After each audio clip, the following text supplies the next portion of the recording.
This story is titled, My Late Wife's Sister-in-Law Called the Cops on Me for Abandoning My Son because her daughter babysits, but she's the one who's abusive. Hey everyone! Before we jump into today's video, I need your help. We've noticed the channel is losing some traction, and subscribing is one of the best ways you can support us. It's quick, free, and it helps us keep bringing you awesome content. Your support means the world. Let's keep this channel growing together. Thanks so much. Now let's start the video. Hey Reddit, my late wife's SL called the cops on me for abandoning my son because her daughter babysits for me. But turns out she's the one who's abusive. Anna, her daughter, actually introduced me to Reddit and told me to write our story here, so here it goes. So I'm a 42-year-old guy, and a year ago I lost my wife during childbirth. She was the love of my life, and we'd been together for over 8 years. Losing her shattered me, but I had to pull myself together for our son. He's the only piece of her I have left, and I'd do anything to give him the life she would have wanted for. My late wife's family stepped in to help after she passed, which I appreciated. Her parents especially have been amazing, taking care of my son on weekends so I can catch a break. But her sister-in-law, Rachel, that's a whole different story. Rachel's always been difficult. Even back when my wife was alive, Rachel was the kind of person who thrived on drama and control. She has a daughter, Anna, who's 18 now, but growing up, Anna never had it easy. I could see it every time we visited Rachel's house or during family gatherings. Rachel treated Anna like an inconvenience, always barking orders at her, calling her names, and blaming her for the smallest things. If Anna spilled a drink, Rachel would blow up, screaming about how useless she was. My wife and I hated seeing it, but Rachel always brushed us off when we tried to step in. Over the years, I started helping Anna whenever I could. If Rachel was being too harsh, I'd distract her with some excuse to calm things down. If Anna needed help with school or someone to talk to, my wife and I were there for her. We'd invite her over for dinner or include her in family outings just to give her a break from her mom. My wife was so protective of Anna. She'd always say, "That girl deserves so much better." And she was right. But here's the thing. Rachel hated it. Every time we stepped in to help Anna, her behavior would get worse. She'd accuse us of spoiling Anna or undermining her authority as a parent. I remember one Christmas when Anna was about 14. We gave her a new backpack for school because hers was falling apart. Rachel snapped at us in front of everyone saying, if she wanted a new bag, she should have worked for it. Stop making her think life is easy. It was ridiculous. She didn't even let Anna keep it. We found out later she threw it away. When my wife passed away, things got even harder. Anna started coming around more often, which I didn't mind. She loved spending time with my son. And honestly, I think being around him gave her a sense of peace she didn't have at home. But Rachel saw it as an opportunity to meddle. It started small. Rachel would make snide comments about how I couldn't possibly raise a baby on my own. A boy needs a mother, she'd say, as if I didn't already feel the weight of my wife's absence every single day. Then, she'd shift her focus to Anna, claiming I was taking advantage of her by letting her help out with the baby. The irony? Anna wanted to help. She'd light up whenever she was holding my son or playing with him. It was like she finally had a space where she wasn't being yelled at or criticized. One day, during a family dinner at her parents' house, Anna mentioned she was looking for a job. She wanted to start earning her own money and gain some independence from her mom. That's when it hit me. I needed help with my son, and Anna needed work. It seemed like the perfect solution. When I asked Anna if she'd be interested in babysitting for me, her face lit up. Really? You'd trust me with him? She asked, her voice filled with excitement. Of course I trusted her. She'd practically been a second sister to my son already, and she was great with kids. I offered her the job on the spot, and she said yes without hesitation. Rachel's reaction, though? Oh, she lost it. When I brought it up to her, thinking she'd be happy Anna had found work, she went off. She's too young to take on that kind of responsibility, she snapped. And what makes you think you can just pull her into your mess of a life? I was stunned. It's just babysitting, I told her. Anna wants the job, and I need the help. It's a win-win. But Rachel wasn't having it. She accused me of exploiting Anna, saying I was using her as a replacement for my wife. You're just dumping your kid on her because you can't handle being a father, she sneered. It was insulting. Not just to me, but to Anna too. She made it sound like Anna wasn't capable of making her own decision, like she was some helpless child instead of the mature, hardworking teenager I knew her to be. Despite Rachel's protests, Anna started babysitting for me a few days later. And let me tell you, it was a game changer. My son adored her. He'd giggle and clap his hands whenever she walked through the door. With Anna's help, I could finally work longer hours, catch up on bills, and even sleep through the night without constantly worrying about my son. For the first time since my wife passed, I felt like I could breathe. But Rachel wasn't done. Her passive aggressiveness turned into outright hostility. She'd show up unannounced at my apartment, making snide comments about how my home wasn't kid-friendly enough, or how Anna was spending too much time there. She'd complain about the smell of my cooking. Yes, I cook spicy food, deal with it, and act like I was somehow ruining Anna's life by giving her a job. The worst part was how Rachel's behavior started affecting Anna. I noticed she became more withdrawn, quieter than usual. One day she showed up with a red mark on her arm. When I asked her about it, she shrugged it off, saying, "It's nothing. Mom just got a little upset." It wasn't nothing, though. I could see it in her eyes. She was tired, beaten down by years of living with someone who treated her like an inconvenience. It all came to a head one night when Anna showed up at my door, crying. Her face was bruised, her lip was split, and she looked absolutely terrified. "Can I stay here tonight?" she asked, her voice barely above a whisper. Mom kicked me out. My heart broke. Of course, I let her in. I set her up on the couch and told her she could stay as long as she needed. The next morning, I made breakfast and left for work like usual. I told her I'd be back by late afternoon and to text me if she needed anything. She gave me a small smile and nodded. I thought everything was under control. Anna was scheduled to babysit that day anyway, so I figured I'd sort things out with Rachel when I got home. I thought it was just a typical mother-daughter argument that had gone too far. I had no idea what was about to happen. I was at work, powering through a stack of emails, when my phone buzzed. It was Anna. That wasn't unusual. She'd text me if she had questions about my son or needed help with something. But this wasn't a text. It was a call. And as soon as I answered, I could tell something was wrong. Her voice was shaky, barely above a whisper. "Can you come home, please? It's bad."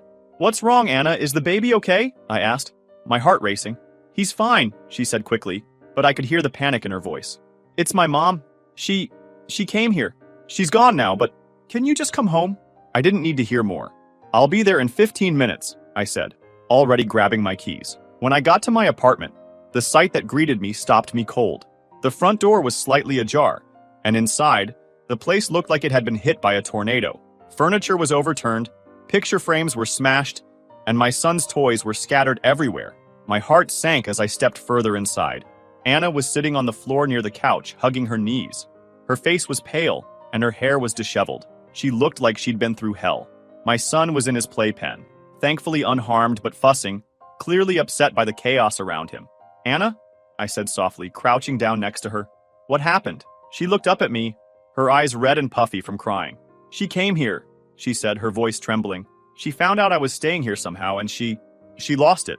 I helped Anna up and got her to sit on the couch, brushing off the shards of broken glass first. She took a shaky breath, trying to steady herself. "She's been asking around," Anna began, her voice wavering. "She went to my friends' houses, the coffee shop I go to, even the library. She was trying to figure out where I was. I guess someone told her they saw me here." She paused, wiping her eyes. "She showed up maybe an hour after you left. At first, I didn't answer the door, but she kept banging and yelling, saying she knew I was here. I didn't want her to wake the baby, so I opened the door." I clenched my fists, already furious at the thought of Rachel showing up uninvited, let alone what came next.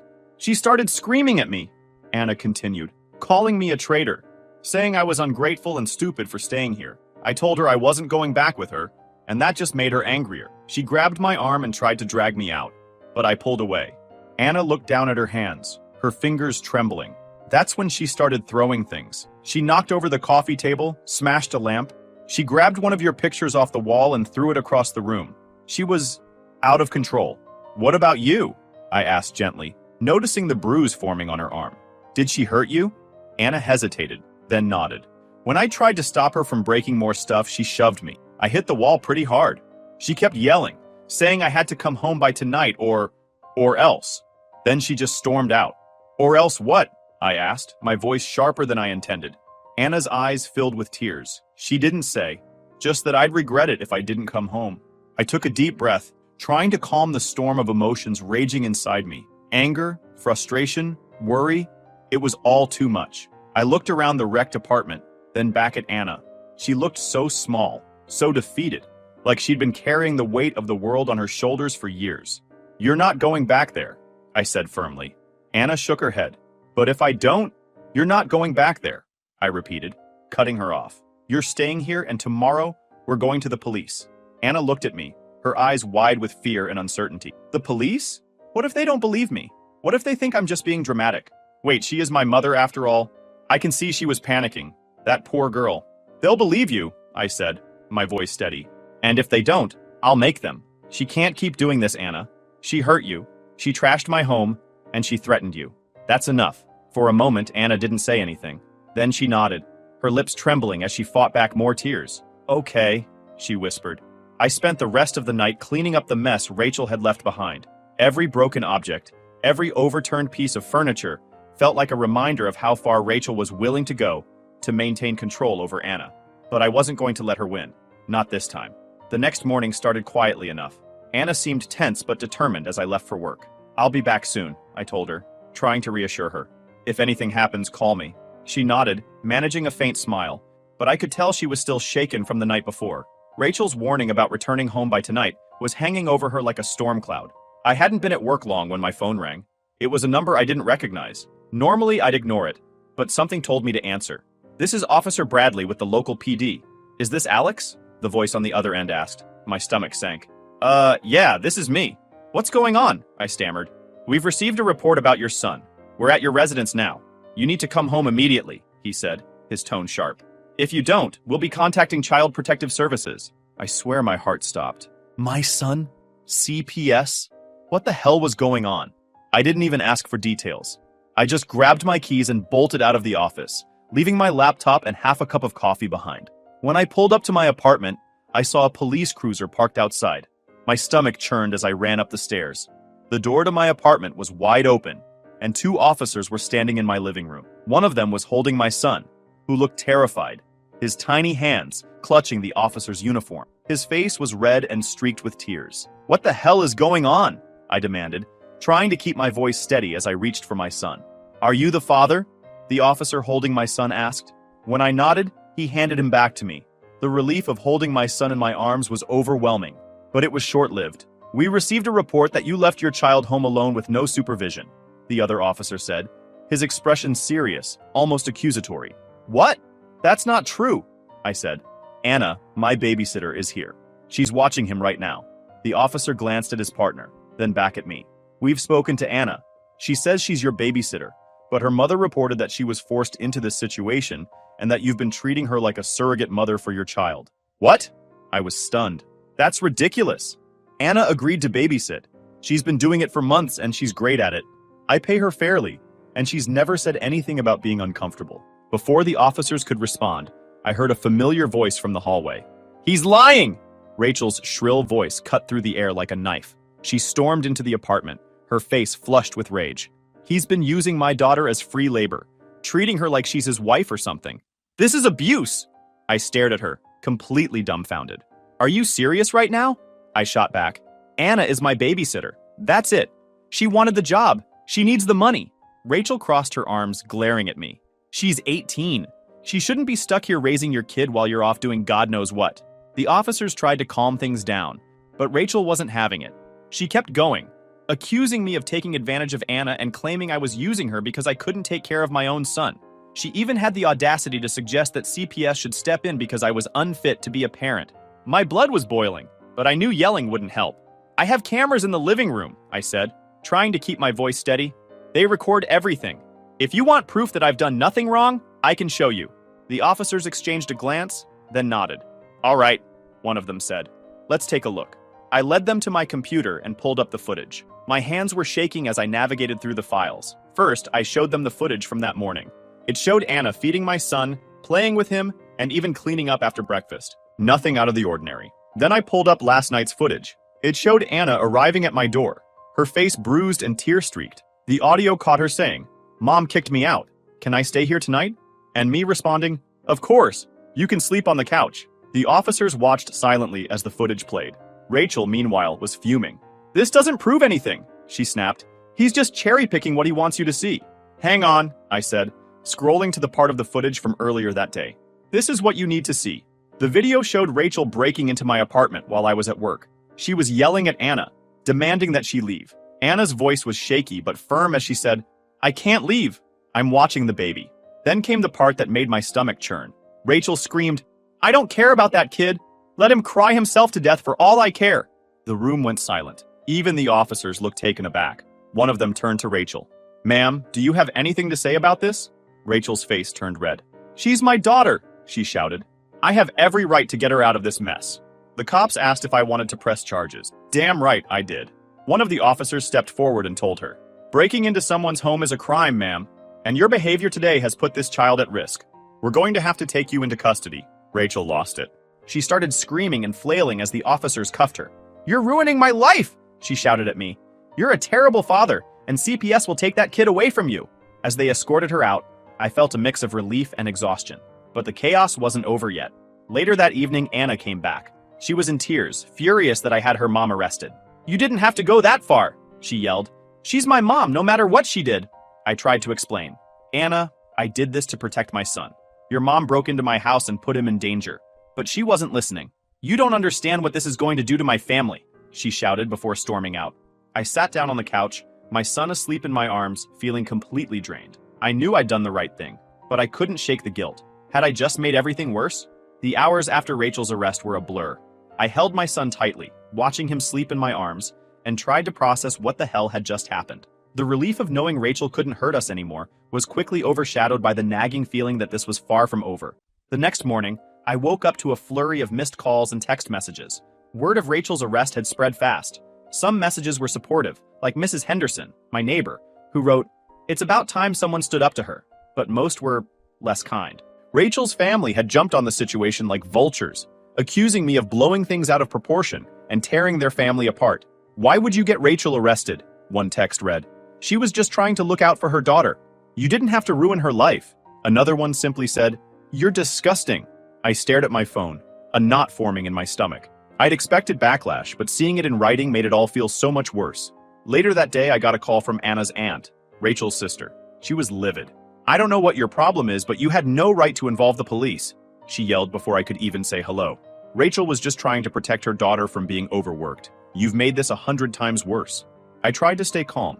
She broke into my house, I said firmly. She threatened my son's safety. What was I supposed to do? Just let her get away with it? Her tone shifted slightly, but the anger was still there. You don't understand how hard this is for Anna.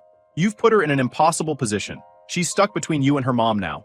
Do you even care about what this is doing to her? That one hit hard. I did care about Anna, and I hated that she was caught in the middle of all this. But what choice did I have? Rachel had crossed a line.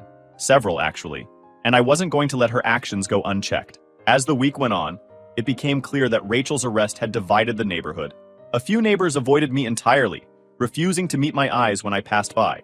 One guy, who I barely even knew, muttered "troublemaker" under his breath as I walked by with my son. It was like walking around with a target on my back. The whispers were the worst. I'd catch snippets of conversations as I took out the trash or walked to my car. I heard he's using that poor girl like a maid, one woman said to her friend. Can you believe he actually called the cops on Rachel? Over babysitting? Another added. I tried to ignore it, but it wasn't easy. Every glance, every muttered comment felt like a dagger. I knew what Rachel had done was wrong, but it seemed like half the neighborhood thought I was the villain. It didn't help that Anna had disappeared. She wasn't babysitting anymore, and I hadn't heard from her since the night she stormed out. A week after the incident, I decided to reach out to Anna. I didn't want to push her, but I also didn't want to leave things unresolved. I sent her a text. Hey Anna, I hope you're doing okay. I'm here if you want to talk. Hours went by with no response. I tried to focus on work and taking care of my son, but my mind kept drifting back to Anna. What was she thinking? Was she okay? I hated the thought of her feeling like she couldn't come to me anymore. Finally, late that evening, my phone buzzed. It was Anna. Her message was short and to the point. I'm fine. Staying with my aunt for now. Please don't contact me again. I stared at the screen, my chest tightening. I wanted to respect her wishes, but it felt like losing her all over again. I knew she was overwhelmed by everything, but I did not know why she acted like that, even though she was abused by her mother. I know she's been through a lot, and I genuinely wanted to help her. With Anna out of reach, I focused on protecting my son and moving forward, but I couldn't shake the feeling that Rachel wasn't done. So I started digging. I talked to neighbors, asked questions, and pieced together bits of information. What I found only confirmed what I'd suspected all along. Rachel's behavior had been a problem long before this. One neighbor told me she'd seen Anna locked out of the house more than once, standing on the porch in tears while Rachel screamed at her from inside. Another said Rachel was known for flying off the handle, yelling at anyone who crossed her. She's been like that for years, the woman said. Poor Anna's had to deal with it her whole life. Then there were the financial issues. Turns out Rachel had a history of taking out loans in other people's names. Her ex-husband, her siblings, and even Anna. One neighbor mentioned she'd overheard a heated argument between Rachel and a landlord about unpaid rent. "She's a piece of work, that one," the neighbor said with a shake of her head. Hearing all of this was both validating and heartbreaking. Rachel wasn't just a difficult person, she was toxic, and Anna had been trapped in that environment for years. It made me even more certain that I'd done the right thing by pressing charges, but it also made me worry about Anna. As the days turned into weeks, the legal side of things started to pick up. Rachel had been charged with trespassing and making a false report, and her court date was approaching. I'd already given my statement to the police, and my lawyer assured me that the video footage would make our case solid. But that didn't make it any easier. The family drama was ramping up too. Rachel's siblings were furious, claiming I'd ruined her life and turned the family against her. My late wife's parents were caught in the middle, trying to stay neutral but clearly uncomfortable with the whole situation. The court date arrived quicker than I expected. I stood in the hallway of the courthouse, clutching my lawyer's notes like a lifeline. My stomach churned as I thought about what was at stake, not just for me, but for Anna and my son.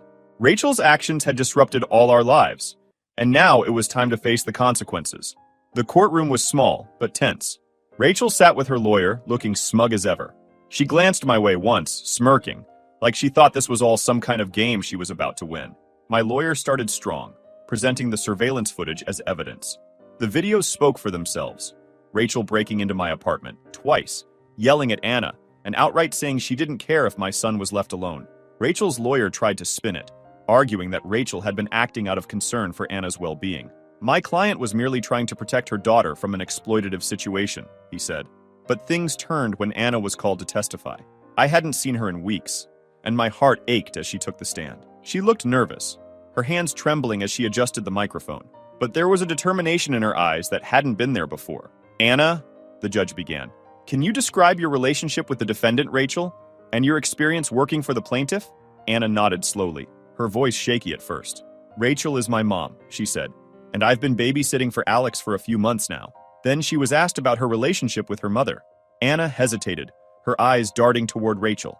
Her mom's expression hardened, and for a moment I thought Anna might freeze. But then she took a deep breath and said something that made the entire room go silent. "It wasn't good," she admitted. "My mom, she has a temper. She yells a lot and sometimes she gets physical.